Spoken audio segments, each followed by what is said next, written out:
Welcome back to another segment of O.T.O Live. It's been a while, but we haven't forgot about you guys. And today we have a very, very interesting topic. Today's topic is education.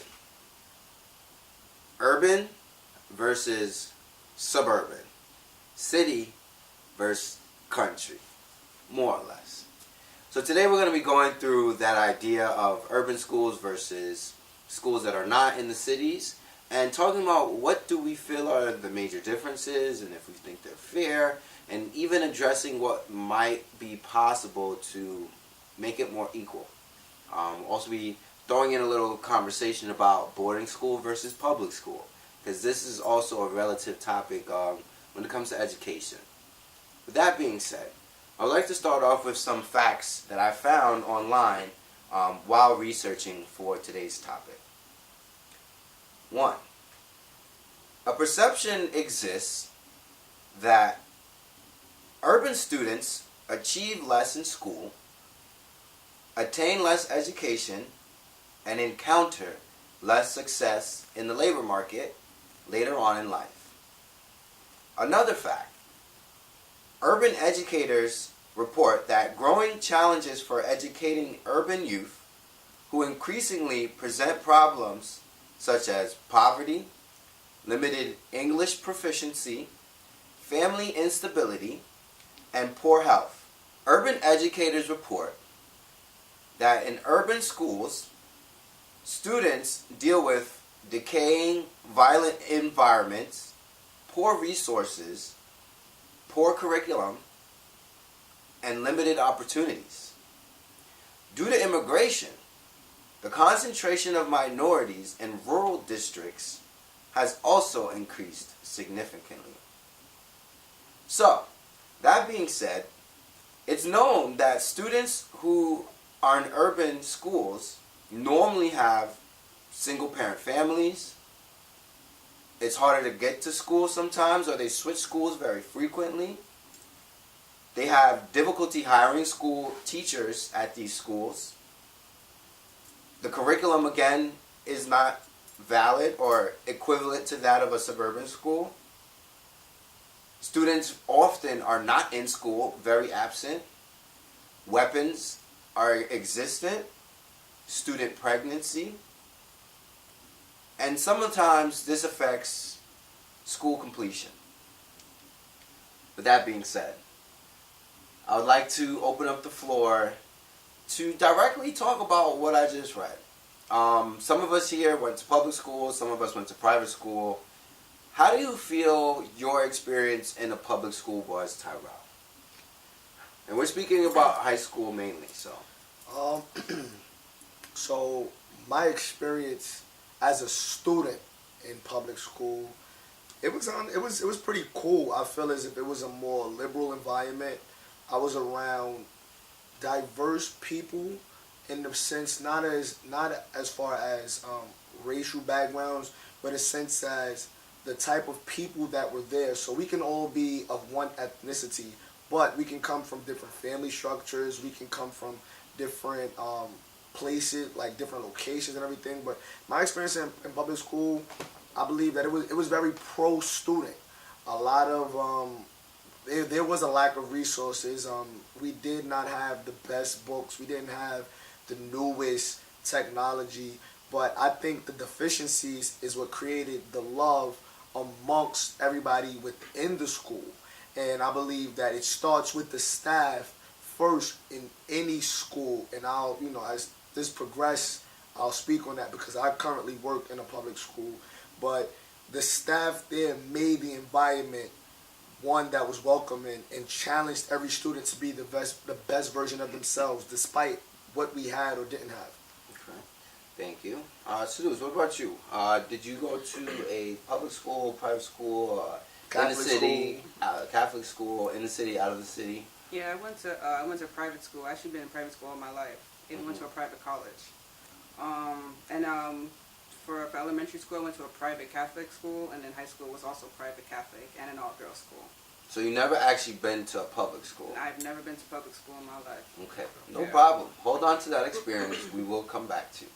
What about Spence? Spence. For me, I've been in public school all my life. Okay. And I agree with Todd to a certain extent, but when it comes to the whole, I do agree that the teachers or the staff makes the environment as well. I agree. As well, I feel that the students themselves make it an environment worth learning in. Because I say that because, especially from my experience, there was a lot of kids that I grew up with that didn't want to learn. They wanted to do other things, especially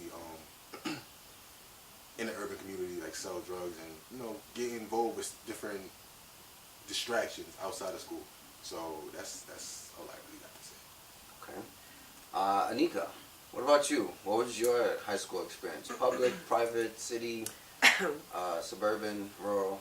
So I grew up in Brooklyn, New York, and I have had the amazing experience of actually going to both public and private school. So I was in public school all my life until 10th grade. I actually spent my first year of high school in Washington Irving, in Manhattan. And it's still Washington Irving, the building, but it was rezoned, and it has like 5 or 6 different schools inside of it because it was a very poor performing school, as many of the public schools in urban communities are. And so my mother took me out of that school because she didn't think that it was a place where I could get a quality education. And she put me in private school for the next 3 years of my high school career. And then I went on to go to a private college. I went to Bishop Ford Central Catholic High School, and then I went on to St. John's. Both Catholic, both private, both very pricey, but there was a huge difference in the quality of education, which I didn't notice then, but as an adult, 15 years out of high school, I can definitely say in retrospect that I got a much better education, much better access to things that I would not have gotten access to in public school, and there was just a different attitude amongst my teachers. Specifically, I remember my math teacher in my first year, Mr. Goldberg. He used to sit in class and just put his feet up on the desk because he couldn't control us, he couldn't get us quiet enough to teach, and so he had pretty much given up on trying to do anything, and one day he was like, you know what, I still get paid no matter what you do. And I had a picture of him somewhere, like one of those small 5x8s of him with his hands around his head and his feet up on the desk, just chilling. And that was unheard of in Catholic school. You could never be rambunctious or, you know, just not pay attention in class. And if you were, there were consequences and repercussions both at school and at home. But I also think besides the teachers and the quality of education, there's the aspect of funding and just a lot of other things that play into this idea of public versus private education. There's also parental involvement, the ability of parents to be engaged and be involved with their children. You tend to find more children in private school that come from 2-parent households where, you know, parents can be engaged and be around their children and, you know, really be able to just know exactly what's going on. But I wasn't one of those. I was from a single parent household. And, you know, I saw my counterparts in school, and most of them, like I said, were from 2-parent households where people were just very on top of them in terms of their schoolwork. So, Snooze, seeing how Anika kind of touched a lot on the private sector, you also experienced private sector schooling. Tell us a little bit about your experience, and in that experience, tell us, did you ever feel like you were missing out on things because you weren't in public school? Yeah, so with private school, there's like a certain structure, right? You know, and being, I want to like pair it up with being in a Catholic school too, because I'm sure regular private schools are much different than regular private Catholic schools. Right. So with being in a private Catholic school, you know, you had your uniform. Everyone had to wear sort of the same type of uniform. I was also in an all-girls school, so it was another thing. It's just another level of, you know, that form of structure. It's like, you know, when you wear a uniform, you had to be on class on time type of thing. There was a certain, you know, a certain way that you had to do things. They made us go to church, you know, when, you know, at certain times. And the way everything was structured, it was, I don't want to say it was like some type of dictatorship, but it was like you kind of, if you didn't do it this way, then like you were going to get in trouble for it. So for example, you know, if you had your set schedule, you know, you had to be in class on time. If your teacher noticed that, you know, you weren't in class on time, then they would come searching for you. And if they found you fooling around, then your parents would have got called. Yeah. I wasn't that person, of course, but you know, everybody else. Of course not. Never that. Never was not. No, I was a good girl. Of course. Yeah, but you know, and you know, being in an all girls school, you know, I think, well, like I think what my mom wanted to do is that she wanted to put me in a private school so I could get the best education, right? She put me in a Catholic school because I guess she wanted me to have some form of, you know, spirituality, some type of religious background or something like that. And then she put me in an all-girls school because, and I'm not trying to sound conceited, just want to put that out there. She put me in an all-girls school because she was like, you know, Anissa, you're pretty. Guys are going to fight over you and girls are going to hate you for it. I've seen it happen. It she probably put- would happen. Yeah, true. I would have won. I would have won the fight if you was a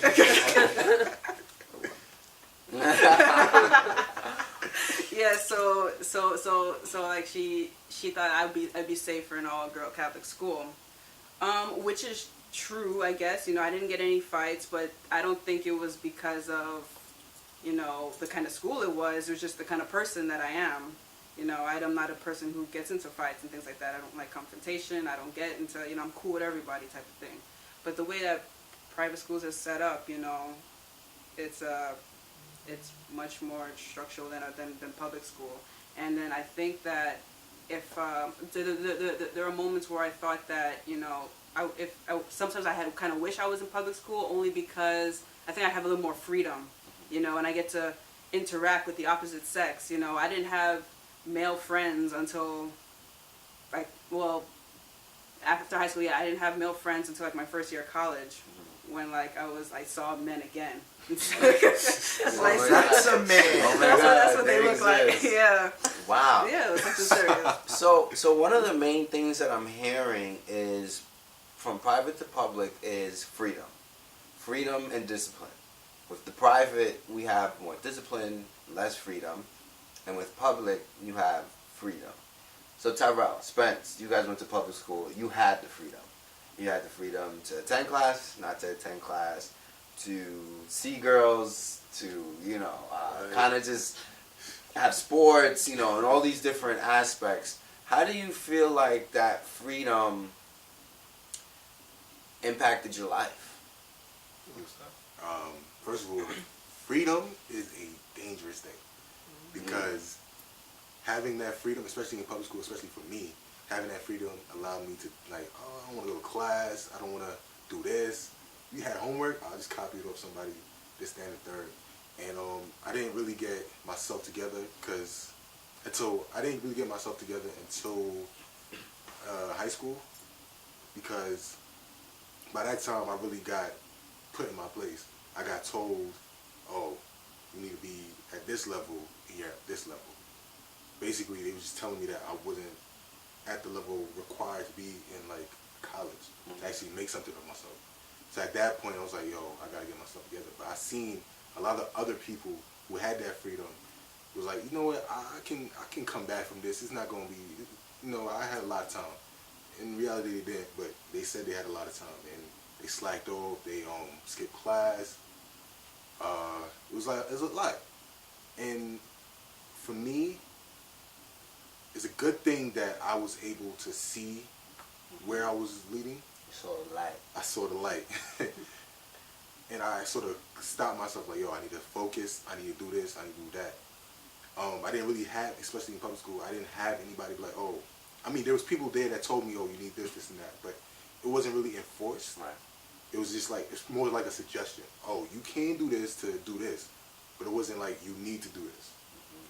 And so if I didn't set that for myself, I probably would even be in college at the moment, to be honest with you. And there's a lot of my friends, my boys that I went to high school with that are not in college right now. They're doing their own thing. They're still on the street. They're free still. Still free. Yeah. You know, I just want to stop and say I'm proud of you as a fellow black man. I have to say, because it's true that, you know, not always do people find the light. And you found it for yourself. Like, yes, Luckily. you had people along the way giving hints, but you found it for yourself, and now you are where you are. So keep going. Thank you. Terrell, freedom. Um, What did that do for you? I think I agree with Spence that freedom is a gift and a curse.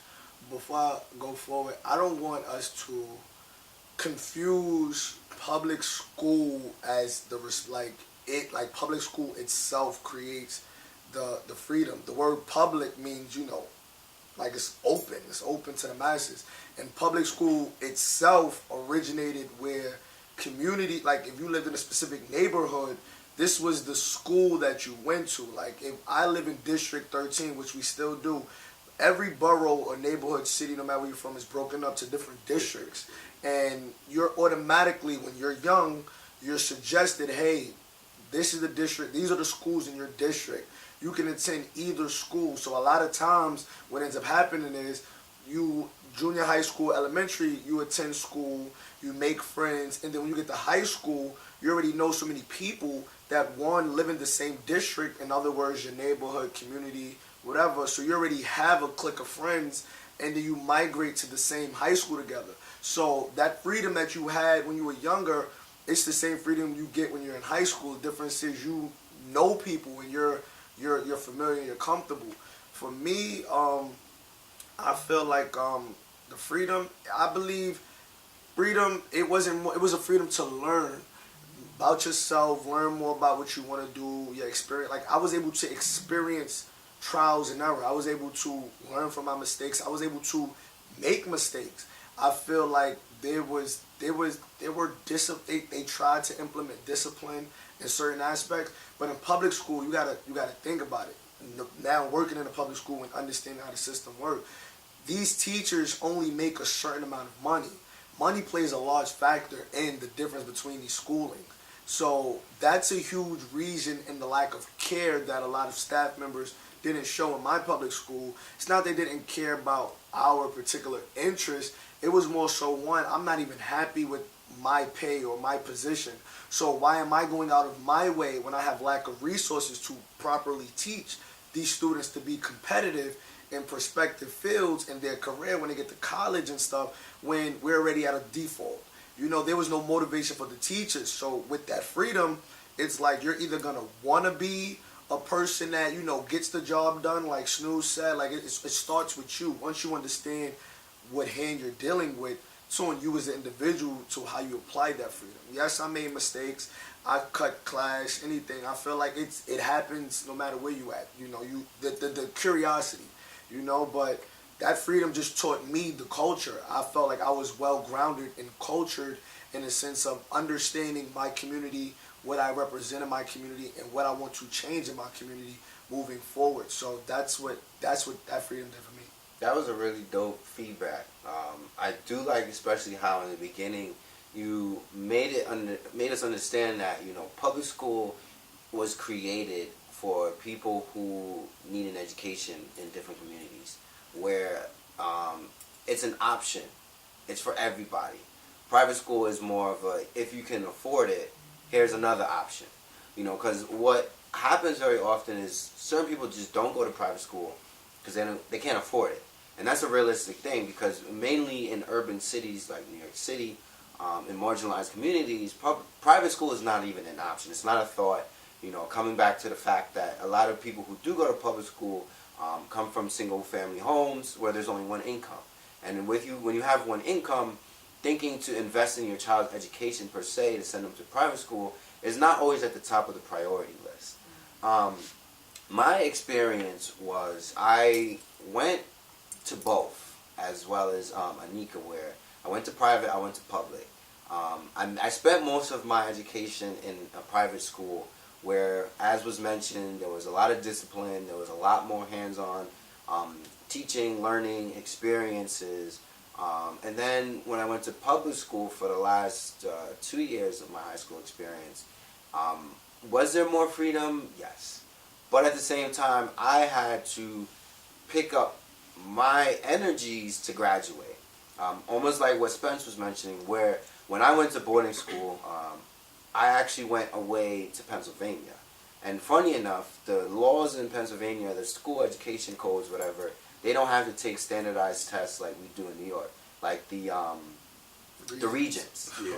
So I spent most of my high school not having to think or practice for regents, going to New York, where I had to take you have to have 7, I think, to graduate, 6 to 7. Yeah. And I was like, oh my goodness, I have 2 years. So those 2 years of my life was literally spent, if you don't get these regents passed, you're not graduating. And it really made me hunker down and be like, okay, I got to get this work done. But one thing that was a major difference for me between public and private, personally, not all private schools have this situation, but my situation was sports.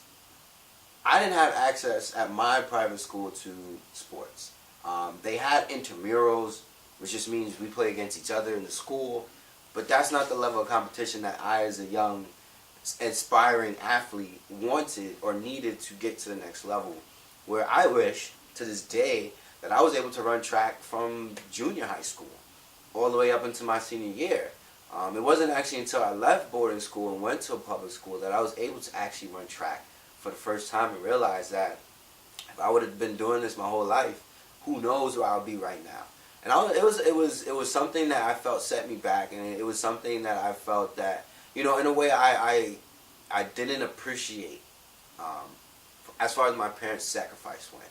Like, I now appreciate what they did and why they did it, because I understood that my parents wanted a better education for me. They wanted to invest in my education. They wanted to make that sacrifice for me, and I'll never take that away. But what was taken away from me in the midst was the opportunity to play sports. So that might be some other people's stories, some maybe not. But I also understand where the discipline comes in. Now, Ty, you mentioned finances. We can't get away from the fact that the state funds public schools, the state and the city. And very often what we see in the public schools versus private schools is a lack of funding and a lack of priority to adequately fund their schools. Where were some areas in public school that you felt definitely could have used more funding?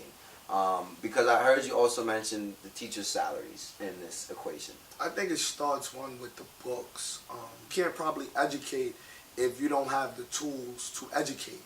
A lot of our books were either worn out, they were there forever, graffiti all in them, which is on the part of the students.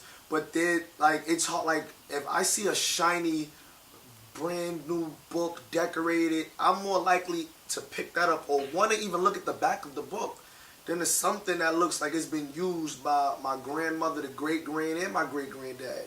And then as far as the teacher's salary, being in the public school system, it's teachers don't make that much money. Like, that's a real thing. And when even you're getting paid, you should do a job. I get it, but just really ask yourself, for the people at home, for the people who here, I don't have to answer the question, but why do people send their kids to private schools? Because you're, one, surrounded by different individuals, like a specific type of individual. 2, you're investing financially there. So when you're coming out of pocket to pay for your student to go to school, you as a parent or guardian, whatever, is under the assumption that my tax dollars, whatever, my money that's paying your salary, should be put to good use to make sure my child gets educated. So I think money plays a big factor in how the resource different as far as books. Like, it's a tragedy, and then with the lack of resources like books, you end up with overpopulated schools. Yeah. Like you got schools with freshman classes of 500 students. It's like 500 freshmen. How is that? How are you remotely learning? Yeah. Like your classroom size is 30 to 40 students. I'm not learning anything unless there's 3 to 4 teachers there, because that's the state guidelines as to an adequate ratio. But who said that's adequate? What if I suffer from from a learning disability and it's 40 of us? Like, it just sucks. I think resources is where it starts. Yeah, I'd like to add on that, the whole special education. A lot of schools nowadays, especially public schools, they use that as an excuse for them to get more money. And most of that money that they're getting from this special education, they're not using it for them. And it's really sad because, just like Todd, I work in public school. We actually work in the same school. Yeah. And a lot of the special needs students, they're struggling because there's not a lot of special education teachers or adults that work with special needs kids in this building. It's like we're spread thin. There's only so much of us in that school. And it's ridiculous because not only are they hurting, they building their mindset that, oh, since I'm not really getting help in school, it doesn't make sense for me to do anything at all. And it's hurting. It's hurting everybody. I'd like to add to that. Yeah, sure. So I think that one distinction that needs to be made is that public schools are not all built the same. We have to understand that when we're talking about urban, what we really mean is Black and Hispanic. We mean minority communities. And public schools in minority communities are notoriously underfunded and underperforming. And they use the lack of performance as an excuse to underfund them. This is why you'll see so many public schools like the ones you guys work at being revamped and made into like 4 or 5 different schools. Because once you start rezoning, you can change your funding categories. And you can get a little bit more money, but again, where is that money going? Now, I live in a white neighborhood. Our public school system here is phenomenal. It is well funded. There are arts programs, there are music programs, and they are really equipped with all of the things that you would get in a private school. Now, we have 2 main schools here, and the one that's a little blacker is less funded, more underperforming. They constantly have a turnover of teachers, and they just suffer from all of the things that a typical urban public school would suffer from. And this one is also in the white community as This well? one is here, but what happens is you have, see, this community was very minority oriented at one point. Gentrification happened and people were sending their students to that particular school, but when they saw that it was very Black, they started busing their kids out of the community. And this is what happens in white communities all the time, where people are gentrifying. They bust their kids out. And so these public schools that were always traditionally Black and urban continue to stay underfunded. Now there's a high school, John Jay High School. What they did was they broke their school up into 5 different schools and then started accepting more white students to get funding. So the issue of funding and money and all of these things, it's very race-based and it's very socioeconomic, and there's a huge disparity between what schools in white communities get and what schools in Black communities get. I'm assuming that both of you went to schools in Black communities, so your experience with public school would be very different from someone who lived in the Upper West Side and went to a public school there. Right. They would probably have an amazing public school experience because they had access to so many things. I myself, I went to school in the 90s, so my school was, a lot of minorities. The shift began to happen in junior high school. When we started getting, more students of non-color or whatever you'd like to call them. And we had a huge music program. That is where a lot of the funding went, to the arts. And again, you'll just see these things. So I think it's important, even though we're talking about public schools as a whole, it's very important to separate them because there is a disparity between public schools in minority communities and public schools in white communities. And even private schools. There are really Black private schools and there are really white private schools. I went to one that was Black. And I'm sure that was very different from, like Poly Prep, which is like $80,000 a year. So these are all issues that we need. Education is very socioeconomic and race-based, and that also always needs to be brought up. That's really a great point that you brought out, because especially in a city like New York, it's probably night and day when you go into some of these schools. And like you said, not all public schools are funded the same. So, some of the experiences at one may not be the one at the other. So some people at the Upper West Side may feel like it's great, while somebody in East New York or whatever the case may be is maybe like, what's happening to our kids is horrible. Yeah. And it's interesting. But, again, it all boils down to an issue in America. I don't know if you guys are aware, but we spend probably the least amount of money when it comes to education. I would like to ask you a question about that. So, I'm aware that you were heavily involved with the SGA. You were the student body president for 2 years at CUNY City Tech. And then you also do work with the mayor. You work in that department, and then you advocate for, lower tuition and things of that nature. Can you walk us through, you just mentioned that money isn't spent, like how does that whole process work? Is it like in the tag, like, can you walk us through that? Okay, that's not actually a bad question. So, education gets funded one way, and that's through taxes. There is a portion of people's taxes, like in their neighborhoods, in their communities, property tax, that goes towards education in their communities. Another portion comes from the overall budget that the city and the state has. So the city has a budget, the state has a budget. Normally the state funds the schools that are not in the city, normally, right? And then the city is responsible for the schools in the city. But since the city is still in the state, sometimes there is some money funneled from the state into the city. So what happens is there's always a budget period where they get to choose where the money goes to, from the city or the state level. As I'm going to talk about them uniquely as a whole, because they do the same thing. They have a moment in time when they choose, okay, we have brackets from higher education to K through 12 education, and then healthcare, transportation, and every other thing that exists in an operating state. Lawmakers, senators, council people, whoever, they get to choose which percentage or how much amount of money goes to these different areas. What happens is because of the city that we are, especially, and it's an American thing because it starts with the federal government, who also has a budget, and they too have a system where it's like the same, military, education, housing, etc., etc. Because it starts at the federal level, where the federal level, with Donald Trump in office, on top of this, finds that we don't need as much funding as we do, they start a trickle-down effect. So because we, as a state, are not getting enough money from the federal government, the state now has to tap into more of their money for education, and then the city more of their money for education. So it's a top-down thing. So what's happening is people from the bottom up are suffering. So the people who are the students.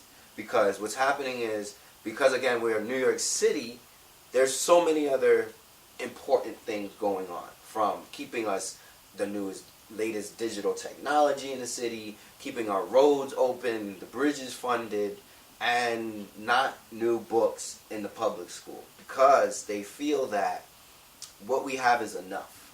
But what they're not doing is they're not taking seats in these classrooms. They're not speaking to the actual students who are suffering, not having enough special education teachers. I mean, even in CUNY, they have way more adjunct teachers, which are not full-time professors, than actual full-time professors, which actually is the disservice, because, again, the attention that someone puts into teaching. When you're an adjunct, you're there to get a couple dollars and you're out. When you're a full-time professor, you're invested into what you're doing. And again, with the tuition piece, what's happening is, and I know I keep saying what's happening, but this is literally what's happening. Because there is not enough funding, they're forcing the funding to operate these schools to come from tuition. That never used to be the case. Tuition used to be free for students, or minimal. But now less funding that's happening coming from the state, the city, and the federal level, they're forced to keep the schools open, which equals hiring taxes and or raising tuition. So people in marginalized communities who need the education the most to be free or affordable are now having less and less opportunities to go to school for free. And what's happening in return is more people are becoming a part of society that is not helping it grow. And that's something that when I was advocating, I would always tell them, like, how are you now forcing New Yorkers to choose between an education and surviving life? Where now, instead of having an education, they got to work to have an education. And they can't study because they have to work and they have families. It's really bad what's happening to public education overall. And, you know, it's funny because something that was mentioned off camera, I'll say that, was free lunch ain't free no more. Facts. I missed the free. I had no idea. I used to go to summer school. Like, summer school used to be open. You didn't even have to have summer school. But you could go to your neighborhood, public school, and get lunch. breakfast, lunch. Ain't even like that no The more. little milk. Word. I used to get the little carton of milk and Yeah. be chilling. Yeah, well, here we are. But let's talk a little bit more about private school / boarding school. Why? Because I feel like there's a lot of misconceptions about it. And let's break some of those myths. Snooze, you went, Anika, and myself. What are some very common misconceptions about boarding school? I don't know anything Oh, about I'm sorry. boarding school. It can be relative to boarding or private. I guess I'll be the one speaking on the boarding school because Right. I went. Well, I know when I was in my first year of high school, I did not want to go to private school.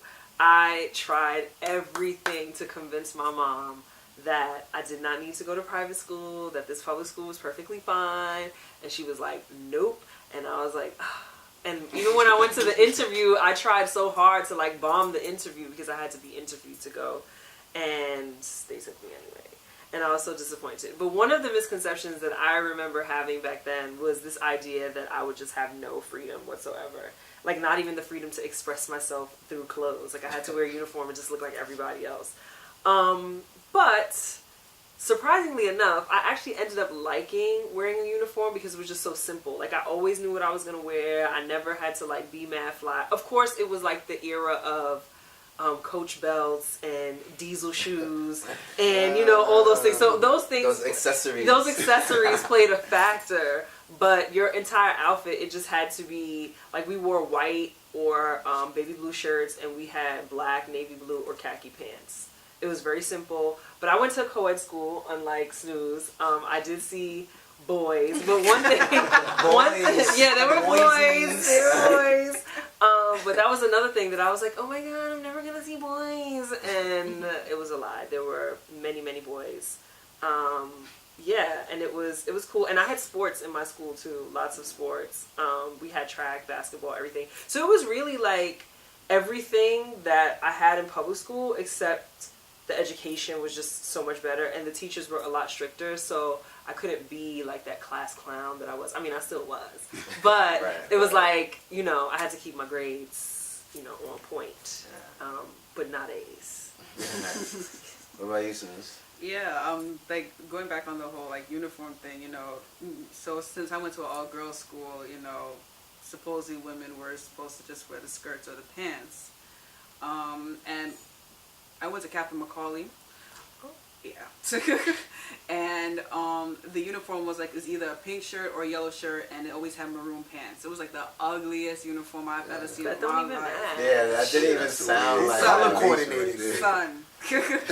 But so being at an all-girls school, you know, just to let everyone know, just because you're at an all-girls school doesn't mean that you won't get preyed upon. Just saying this, okay? So there were a lot of like AGs at my school, and they used to you know, put a little swag to the uniform, you know, pop their collar, they sag their pants, you know, all that stuff. So even though we had our that you know, the uniform and stuff like that, they still found a way to adjust and make it look a little nice. I think that a big, you know, misconception about private school is that the best people go to private schools, whereas the worst people go to public. Let me tell you, at my school, it wasn't a bad school, but you still had your same, what's the word for those kind of people? You still had the same people that go to public school in this private school also.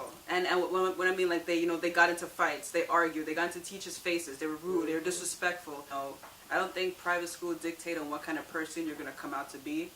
It's really just the personality of yourself, what kind of person you are. You know, private school doesn't change that. So for people who think that, you know, all the best people go to private school, I'm letting you know now, a school is just a school, and a person is just a person. The type of school they went to doesn't dictate what kind of person they're going to be when they leave that school. I think that's a big a big rumor that people have about private schools. And I'm not gonna lie, it's since private schools have a different structure, certain people turn out a certain way, or so on and so forth. But I mean, hey, it's just a building with people. Yeah, no, it's funny. I was actually going to say the same thing regarding boarding school. That myth of everybody that's good goes to boarding school to get them away from the bad kids. But for me, it felt like all the bad kids went to one place, a boarding school. It was like, get away from them. and we couldn't get away. Like, I mean, they weren't all bad. It was just like, again, a misconception, because at the boarding school it was the same. Like you said, fights, people, gang stuff, whatever the case may be, is sneaking behind corners to do stuff with girls, Doing something whatever, strange. do it. You know what I mean? Like it happened, and I remember hearing some stories sometimes, and I was like, how, where, when, like what? You wasn't bad. I mean, I don't want to talk about that on camera. I had my moments as well, but that was a myth, and definitely for me, going with a boarding school, it felt like I was being shipped off. I really felt, and maybe it was just because I didn't want to go, but I really felt like my parents just shipped me off. And it was funny because when I came back, I felt like a different person. I was like, I lived this life outside of home. And when I got back, it was like my parents still try to make me feel like I never left. I'm like, you put me into this mind state of living away from home, so now I'm here. You can't rewind that tape. You can't. But I think we had a pretty dope conversation today. Thank you guys for all of your insight on the education system, from public to private, boarding school, in the urban white neighborhoods to the marginalized communities that mostly serve as black and brown communities. I hope you guys got a lot of insight, a lot of feedback, or was able to relate to a lot of things that we talked about through your own education experience. Make sure you tune in next time to our next segment And of O.T.O. just stay woke. Always stay woke. Stay woke. Make sure you tune into our next O.T.O. Live segment. Thank you guys, and tune in out.